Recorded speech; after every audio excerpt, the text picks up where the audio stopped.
Hello again, fellow Dice Masters. This is Diane, and welcome back to DM Dice Masters. Today I'd like to talk to you about an event that we held recently at my local comic shop, Augusta Book Exchange. For this event, we did a draft, which consisted of using some extra Yu-Gi-Oh! Gravity feeds that we had in stock. I was actually quite pleased with what I ended up being able to draft for this event. Unfortunately, no, I didn't end up drafting either the rare Blue Eyes White Dragon or rare Genzo. But two of our guys did end up getting the Blue Eyes White Dragon because we had to pop open 2 gravity feeds. But yeah, unfortunately, it wasn't me.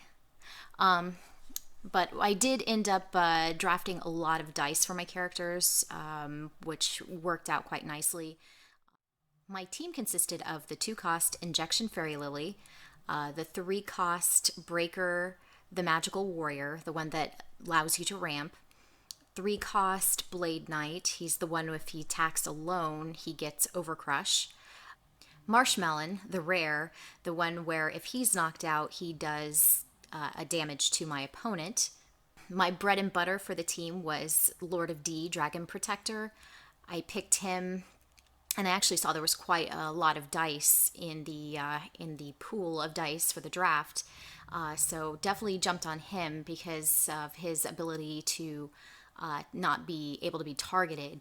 I thought that would be quite clutch, and it did end up being just that.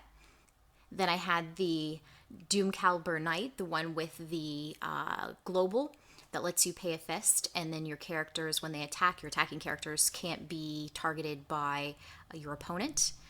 And I was fortunate enough to snag up a Millennium Puzzle and a Millennium Rod. I thought I could maybe play some shenanigans with that.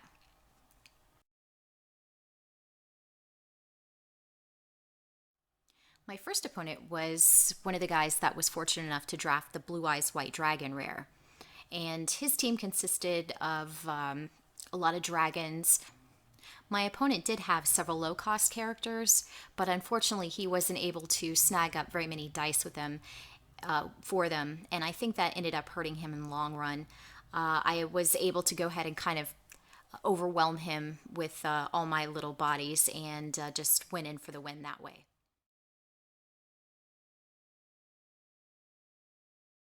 For my second match, my opponent had this clever little idea up his sleeve where he was going to use his Millennium Rod to take control of his opponent's characters and then use Dimension Door to try to push them in for the kill. Unfortunately, I had distraction on my side, so I always just tried to make sure, also transfer power, both of those. I just tried to make sure I either had a mask or a shield so I could protect myself that way, and I was able to squeak out a win with that.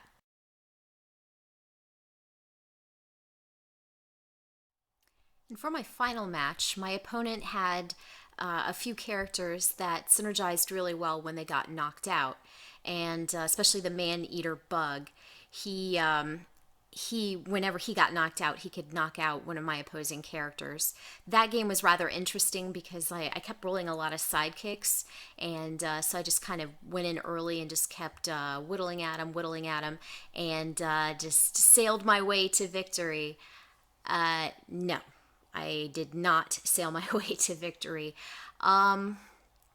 Yeah, I remembered a very important lesson.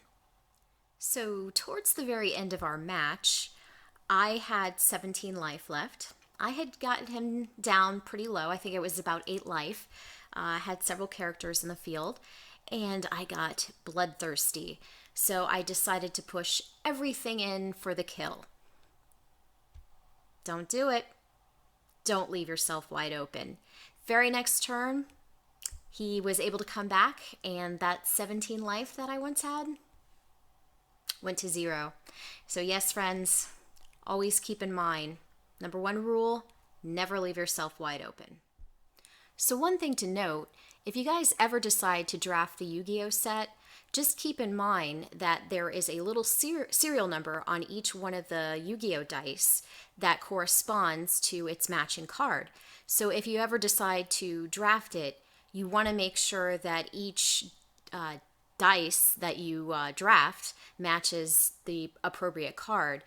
For casual games, it's not really a big deal, but if you're playing in tournaments, at least one of those dice has to match the card. So yeah, in one thing it did for us was make the drafting process take a little bit longer than we would have liked. But you know, if time constraints aren't an issue, it wasn't really a big deal. So I definitely enjoyed drafting the set. It was a lot of fun, but that is one thing to watch out for. So there you have it, fellow Dice Masters. That was a recap of our rainbow draft of the Yu-Gi-Oh set. Hope you found it entertaining, and until next time, this is Diane. Take care.